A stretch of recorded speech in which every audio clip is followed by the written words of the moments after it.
सब YouTube family को राधे राधे। बहुत ही सुंदर एक लेकर के आई हूँ आप लोगों के बीच लाचारी गीत। गीत को पूरा सुनना, कैसा लगेगा कमेंट बॉक्स में बताना, हमें भी अपना प्यारा आशीर्वाद देना। भर दिहला पेट राजा बोलिया सुनाई के, चली जाब नैहर बीरनवा बुलाई के, चली जाब राजा बीरनवा बुलाई के।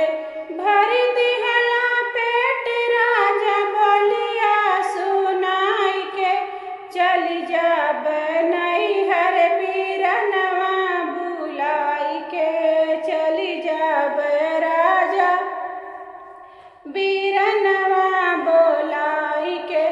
का करी है सासू जी, का करी है ससुर, का करी है सासू जी, का करी है ससुर, का करी है टोला पड़ोसी समझाई के, चली जाब नैहर बीरनवा बुलाई के, चली जाब राजा बीरनवा बुलाई के।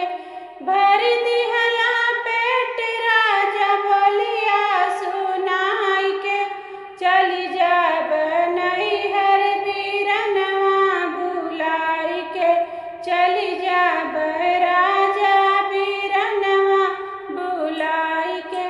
का करी है जेठ जी, का करी है जेठनी, का करी है जेठ जी, का करी है जेठनी, का करी है गौवा के लोग समझाई के, चली जाब नैहर बीरनवा बुलाई के।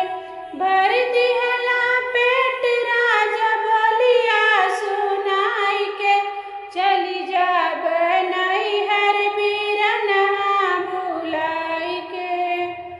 का करी है ननदी, का करी है नंदोइया, का करी है ननदी, का करी है नंदोइया, का करी है लहुरा देवर समझाई के, चली जाब राजा बीरनवा बुलाई के, चली जाब नैहर बीरनवा बुलाई के। भर दिहला पेट राजा बोलिया सुनाई के, चली जाब नैहर बीरनवा बुलाई के, चली जा